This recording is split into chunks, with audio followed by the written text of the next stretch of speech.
When I can't think of what to draw, I slap down every idea that comes to my head. Some of these are really bad, as you can see. That whole bottom row, I don't know what's going on.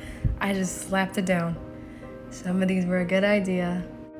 This middle girl, for example, the girl next to her too. Revisit the idea of two-toned hair. I've always loved that. And then the last row, look at her. Don't even look at the other two. You know which one I'm into. I love this idea, but I know you guys know that this reminds me way too much of that One Punch Man character. I don't know, her name was like Tempest, Wind, Tornado, Justice, I don't know. But I like the idea of a curly Q character. Green is gonna be something that I stay away from though. Check it, I got a girl's girl. She's in a baby pink dress. She's blonde, she's fun. Oh my gosh, she's a girl's girl. I thought that we could take this beautiful, this popular, cliquey girl and turn her into someone who's kind of creepy. I think that the biggest hype around time skips is that we get to see the redesigns. And you know, we just never see people get worse. We don't see them get weird. We don't see them go, wait, what happened to your luxurious hair?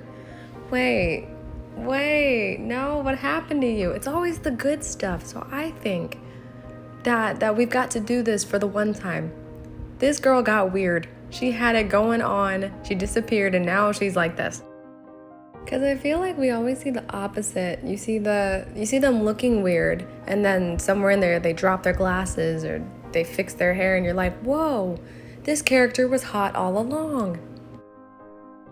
I mean, look at her hair covering that one eye. We're not doing that here. No, get out of here. She's weird. And I kind of like her like that, especially if she's one of those hot girls, and then everybody kind of misses her, but she's happier looking like this. Because looks aren't everything. I don't think she's gonna be creepy. That wasn't the right word, but I do think her mannerisms are gonna suggest that she is, though. You know? Like, she's a sweet girl, but she's muttering to herself. There's dark circles under her eyes. When was the last time she ate? Like, you know what I mean? I think those characters are super lovable, those little weirdos, like Orochimaru. I said what I said. I'm not going to defend it either.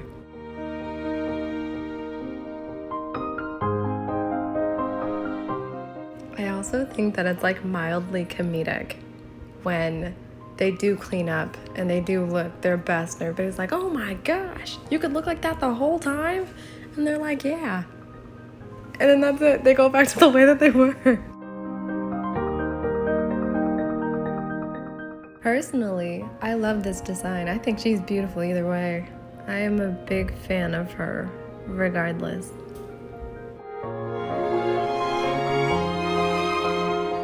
And technically, her time skip glow up wasn't in her looks, but you know, academically, financially, I guess, she's wonderful. It was a spiritual glow up, if you will. I'm a genius. You know, I don't think there's enough characters who are mad scientists.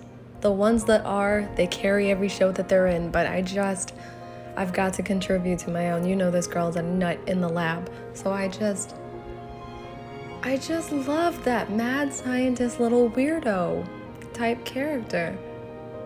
I'm in heaven right now. So one more time I'm gonna draw, maybe a few more. As much as I love the time skip thing, I also feel some type of way when we have to do that because the original designs still mean a lot. You know? Like One Piece, I absolutely adore that show. Nico Robin. I didn't want to say goodbye to her original design. I mean, like the dark skin, the bob. Oh my gosh. Even the outfits.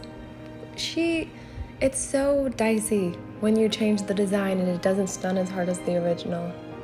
But then again, who really tops the original ever? So I'm drawing her pre-skip with the fluffiest hair you've ever seen. I feel like the people in her life miss this version of her. They'd never say it because she's happy. She's happiest the way that she currently is, but I think they think back to the time when everything was simpler. I feel like they probably look at old photos of her and old videos before she traded in her cute mini dresses and high heels and lipstick for a white lab coat. You know, back when she brushed her hair and actually cared. Back when, I don't know, she probably dragged everyone shopping with her and it was like the ultimate form of bonding.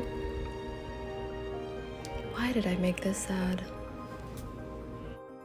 This is completely unrelated, of course, but I also love the characters that are only introduced to us to die. Like the characters that in the same movie they meet and they're amazing, but the only purpose that they had was to ruin our lives and make us sad. Aren't they usually like the most well-written characters you've ever heard of? Or they've got the coolest talent, or they're funny or something. There's just something so lovable about those characters. Like, I don't know what the formula is to tug on our heartstrings like that, but it's amazing. I don't think that this is like one of those she's gonna die characters, but I absolutely think that she's one of those characters that make you go, why won't you stay with the main character? They clearly love you. Like, this is your found family, stay. And they're just like, nah, I'm gonna go.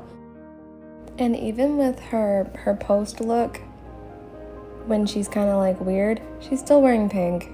Under that lab coat, you're never gonna see the outfit, but it's the best outfit you've ever seen.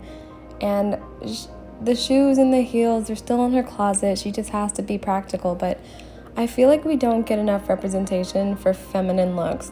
And I mean the strong feminine, nails, hair, lip gloss.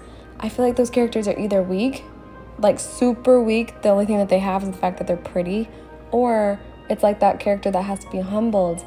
And I don't like that. Like, why don't we get stuff like that, but they're super smart and they don't have to trade in, you know? Like, why can't we have like the feminine, overpowered character? One moment, we gotta fix this real quick. Why didn't y'all tell me her forehead was so big right here? She's got so much on her mind. We gotta fix that. I don't know. I would just love to see more pretty girl villains, feminine police officers, you know, kick butt, have lashes. You know, I always have to go back in and add black, of course, but that's to like everything. Like when I'm adding it to this eye, look how much more dramatic it is.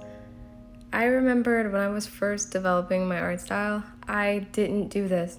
It never clicked. How did I not realize that this is my favorite part? I just feel like it transforms the entire face.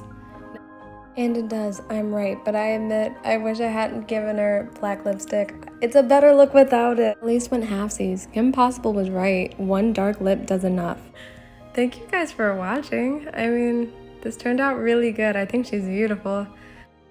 Oh, hopefully she's the last one that has this slice of life type of background, but everyone can only hope.